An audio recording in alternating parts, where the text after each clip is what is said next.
क्या ऐसा हो सकता है कि 1 रुपया, सिर्फ 1 रुपया 30 दिन में 58 करोड़ बन जाए? सुनने में तो बिल्कुल फिल्मी लगता है। है ना? लेकिन ये कंपाउंडिंग की ताकत है। आज हम निवेश की दुनिया के कुछ बहुत ही बुनियादी लेकिन सबसे जरूरी सिद्धांतों पर बात करेंगे। हाँ, और ये देखेंगे कि शुरुआत कहाँ से करनी चाहिए। तो चलिए सीधा मुद्दे पर आते हैं।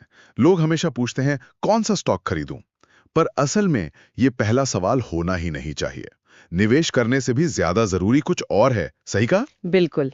देखिए, कोई भी निवेश की इमारत बनाने से पहले उसकी नींव मजबूत करनी पड़ती है। नींव, ठीक है। और इस नींव में 3 चीजें सबसे अहम है।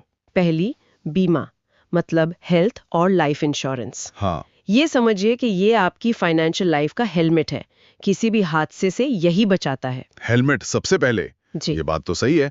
और दूसरा? दूसरा है एक इमरजेंसी फंड। इमरजेंसी फंड, जी। कम से कम 6 महीने के जो जरूरी खर्चे हैं ना, जैसे घर का किराया, बिल, बच्चों की फीस, अच्छा। उतना पैसा बिल्कुल अलग रखना।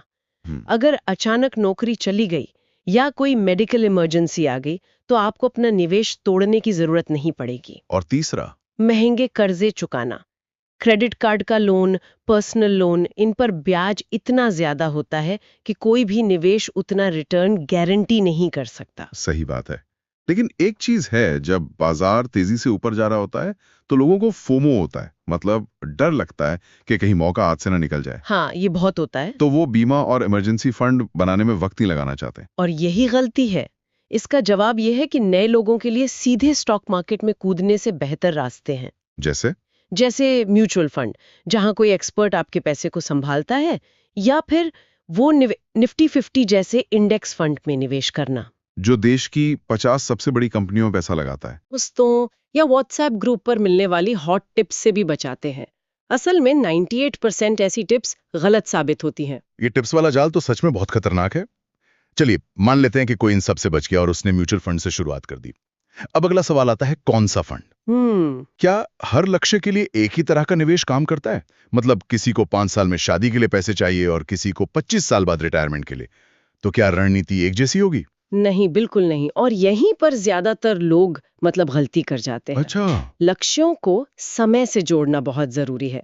अगर लक्ष्य लंबा है, जैसे 15-20 साल बाद रिटायरमेंट, तो आप स्मॉल कैप जैसे ज्यादा जोखिम वाले विकल्प ले सकते हैं। क्योंकि बाजार के उतार चढ़ाव को झेलने के लिए वक्त है। सही कहा। लेकिन अगर लक्ष्य छोटा है, मान लीजिए 3-5 साल में घर के लिए डाउन पेमेंट जोड़ना है, तो ऐसे जोखिम से बचना चाहिए। क्योंकि अगर जरूरत के समय बाजार गिरा तो नुकसान में पैसा निकालना पड़ेगा। और वो कौन सी एक गलती है जिसे निवेश की दुनिया का सबसे बड़ा पाप कह सकते हैं? वो है अपना सारा पैसा एक ही जगह लगा देना। सारे अंडे एक ही टोकरी में रखना। जी। मान लीजिए किसी ने सारा पैसा सिर्फ बैंकिंग स्टॉक्स में लगा दिया, जी। या सिर्फ सोने में।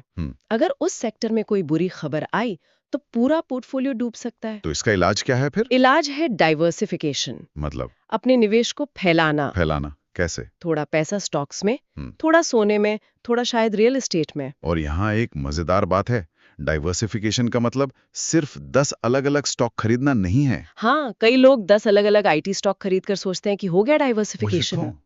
वो तो एक ही सेक्टर में घूम रहे हैं। एक अच्छा पोर्टफोलियो वो एक क्रिकेट टीम जैसा होना चाहिए। Cricket team? हाँ, जिसमें बल्लेबाज भी हों, गेंदबाज भी और ऑलराउंडर भी, ताकि जब एक ना चले तो दूसरा टीम को संभाल ले। वाह, ये बहुत अच्छा उदाहरण है।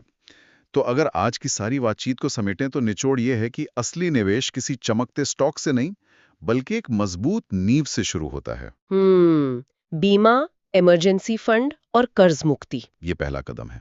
फिर म्यूचुअल या इंडेक्स फंड से एक अनुशासित शुरुआत करें, अपने लक्ष्यों को समय सीमा से जोड़ें और एक क्रिकेट टीम जैसा डाइवर्सिफाइड पोर्टफोलियो बनाएं। एकदम सही। तो यहाँ एक सवाल सोचने के लिए छोड़ते हैं। निवेश में असली लड़ाई बाजार से नहीं, बल्कि अपने मन के डर और लालच से होती है। तो सोचने वाली बात यह है कि वो कौन सी एक भावना हो सकती है जो सब कुछ जानने के बावजूद किसी को एक गलत वित्तीय फैसला लेने पर मजबूर कर देती है।